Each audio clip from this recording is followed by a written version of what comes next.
শুরুতে থাকছে সংবাদের শিরোনাম। ব্যারিস্টার আন্দালিব রহমান পার্থর পর এবার আটক হলেন বিএনপি নেতা শহীদুদ্দিন চৌধুরী। ইনি বাংলাদেশের বর্তমান পরিস্থিতি নিবিড়ভাবে পর্যবেক্ষণ করছেন মার্কিন যুক্তরাষ্ট্র এবং সহিংসভাবে শিক্ষার্থীদের বিক্ষোভ দমন আরও অস্থিরতা তৈরি করবে জানালেন চাকসুমা। বাংলাদেশের কোটা আন্দোলন সহিংসতার বিস্তারিত তথ্য জানতে চায় জাতিসংঘ।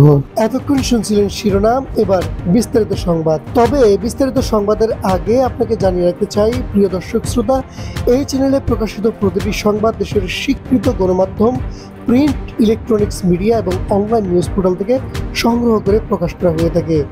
এই সংবাদের সত্যতা সম্পর্কে আপনি নিশ্চিত থাকতে পারেন। আর হ্যাঁ, আপনি কোন জায়গা থেকে আমাদের এই সংবাদ দেখছেন আমাদের কমেন্ট বক্স উন্মুক্ত রয়েছে। যদি আপনার ব্যক্তিগত কোনো সমস্যা না থাকে সে লোকেশনটি লিখে জানাবেন। তাহলে চলুন বিস্তারিত সংবাদে প্রবেশ করি। রাজধানীর বনানীর সেতু ভবনে হামলার পর সে মামলায় আটক হয়েছেন ব্যারিস্টার আন্দালিব রহমান পার্থ।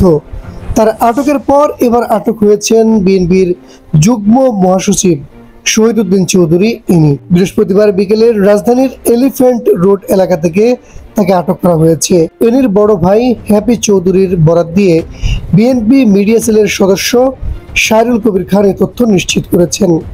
এদিকে কোটা আন্দোলন ঘিরে নাশকতার ঘটনায় আটক হওয়া মামলায় বিএনপি নেতা আমির খুসরু সহ জামাতের 405 নেতাকর্মীকে বুধবার কারাগারে পাঠানোর আদেশ দিয়েছে আদালত।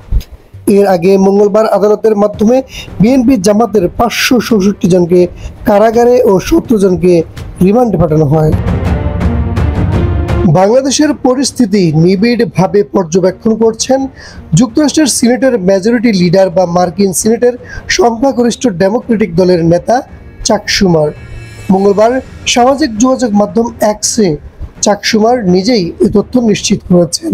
তিনি লিখেছেন, আমি বাংলাদেশের পরিস্থিতি গভীর উদ্বেগ নিয়ে নিবিড়ভাবে পর্যবেক্ষণ করছি।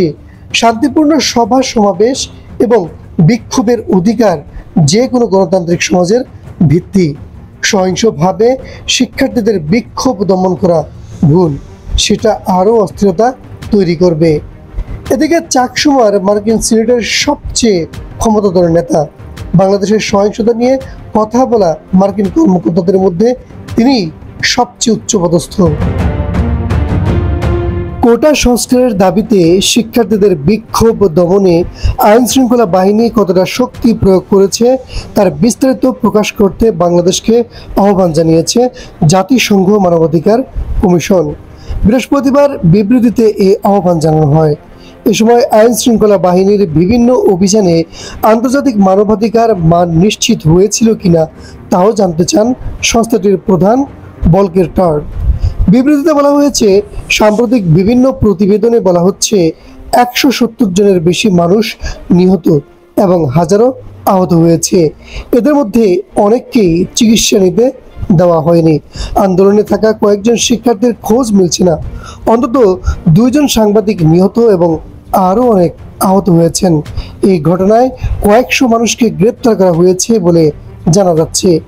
জাতিসংঘের মানবাধিকার কমিশনারের বিবৃতিতে বলেন, আমরা ধারণা করছি সরকারের সমর্থন পুষ্ট বিভিন্ন দল অন্যদের উপর সহিংস আক্রমণ করে। এ সময় তাদের রক্ষায় কোনো উদ্যোগ নেওয়া হয়নি। আইন শৃঙ্খলা বাহিনীর বিভিন্ন অভিযানে আন্তর্জাতিক মানবাধিকার স্ট্যান্ডার্ড লঙ্ঘন যে হয়নি বিষয়টি নিশ্চিত করতে আমি বাংলাদেশ সরকারের কাছে আহ্বান জানাচ্ছি। সাংবাদিক ও গণমাধ্যম সহ সকলের জন্য ইন্টারনেট ব্যবহার নিশ্চিত করতে বিবৃতিতে সরকারকে আহ্বান জানান ভলকের টার্ক।